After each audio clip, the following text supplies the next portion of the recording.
Okay, YouTube, in this video we're going to look at a function's domain and how we easily find it. And so basically what I want to start with is that most times when we have an equation that models some data, we already have kind of like a clearly defined domain that goes along with that equation. But there are times where we're going to have functions where we need to recognize that values should be excluded from their domains because it would cause something to be either undefined usually or cause it to not be a real value. So this first equation we're going to consider here is this f of x equals 1 over x plus 2. And what I want to point out here is this. The x plus 2 cannot equal 0. And the reason why this cannot equal 0 here, let me see if I can get my pen tool out here. There we go.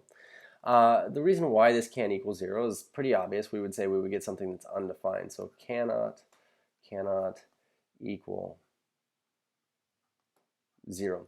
And so what we want to do is we want to solve for the value that would cause this denominator to be 0. So whenever we have an expression where there's an x in the denominator, what we're going to do is we're basically going to clearly set the denominator equal to 0 and say, what would we get for x that would cause this to be true? In this case, -2.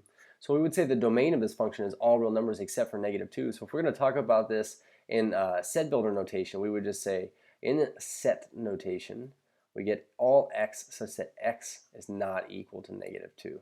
So basically, x is some real number that can't be -2. When we're talking about interval notation, though, what we're going to have to do is we're going to have to say that this is from -infinity all the way up to, but not including -2, and that is in union with 2, -2, to infinity. We're basically just excluding the -2 there.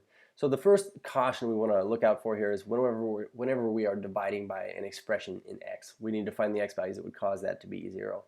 Now, when we're considering g of x here, you notice that we have a square root. And what we know about square roots is that we cannot take the square root of a negative and get a real answer. And so what we want to do is we want to ensure that what we have in here is not negative. It can be 0, but it can't be negative. So what we're going to do is when we deal with an even indexed root, most notably like a square root or fourth root or sixth root, what we're going to do is we're going to take the inner radicand and we're going to set it greater than or equal to 0. And the reason why is because we want to keep what's in here as non-negative. So if we solve this now, we say adding 1 to both sides here, we can see that we get x is greater than or equal to +1. Would be all of the x values that when you substitute the x's in for x, you will get something that's non-negative. Okay, so also in set builder notation, we could say this is the set of all x such that x is greater than or equal to 1. And in terms of interval notation, we say greater than or equal to 1. We say, well, including the 1, we're going to head out to infinity on the right side.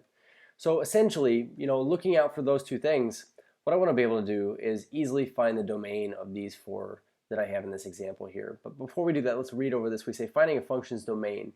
To be clear on this, we say if a function f does not model data or verbal conditions, then we say its domain is the largest set of real numbers for which the value of f of x is a real number. In other words, we don't get something that's undefined and we don't get something with imaginary values. So we say exclude from a function's domain real numbers that cause division by 0. So we're repeating ourselves here. And then we say real numbers that result in an even root, such as a square root of a negative. That would be bad news bears. So as we look at letter A here, we say find the domain of each of these following functions. What I'm going to say is, do I notice that there are any division symbols in here, ratios, where we have an expression of x in the denominator? And I would say no. So that I don't run the risk of dividing by 0.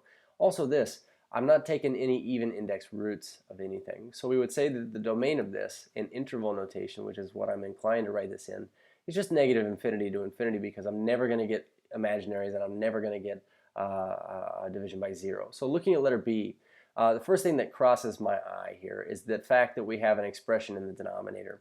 And so instantly what I want to know is I want to know what are the x values that would cause this to be 0 because we cannot have 0 down here.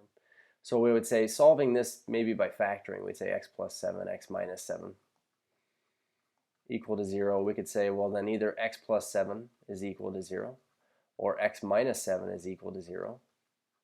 And in either instance, we get plus or minus 7. We could also solve this using square roots. But we'd say these are two values that I should not plug in because they would cause this to be undefined. So again, we want to write our domain here. We want to write this in interval notation. So I would say, well, first of all, I would go from -infinity to -7. That's our first undefined spot. But that's in union with excluding 7, -7, going on to +7, which was our next undefined spot, in union with 7 on to infinity on the right. Basically, we're only excluding the 7, okay, and the -7.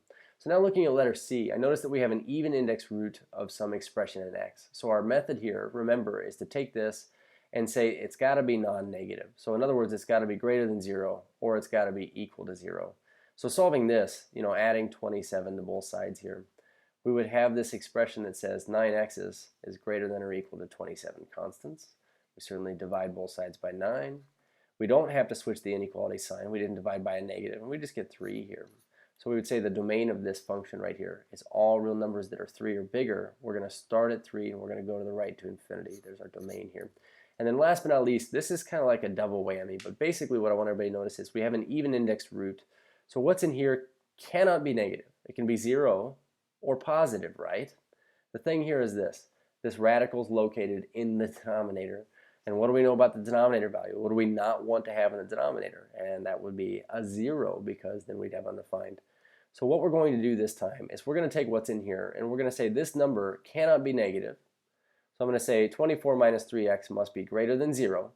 But I'm also going to say that I also don't want this to be equal to 0, because otherwise I'd get the square root of 0 in the basement, and that is really just division by 0, which is undefined. So we're actually just going to leave this as greater than. And we have to, have the intuition to do that. That we got to be able to recognize that.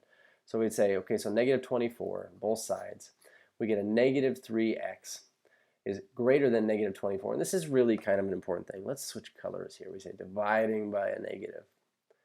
What that's going to cause to happen is this inequality sign is going to flip over and we're going to have a positive 8 here. So again, we could say set builder notation. This would be easy to write. We say all x such that, and we just throw these little set brackets around it. But we say domain and interval notation. We said it's just got to be less than positive 8. So less than 8 would be starting way out at negative infinity and going up to 8 on the x-axis, and that would be our domain there. Cheers.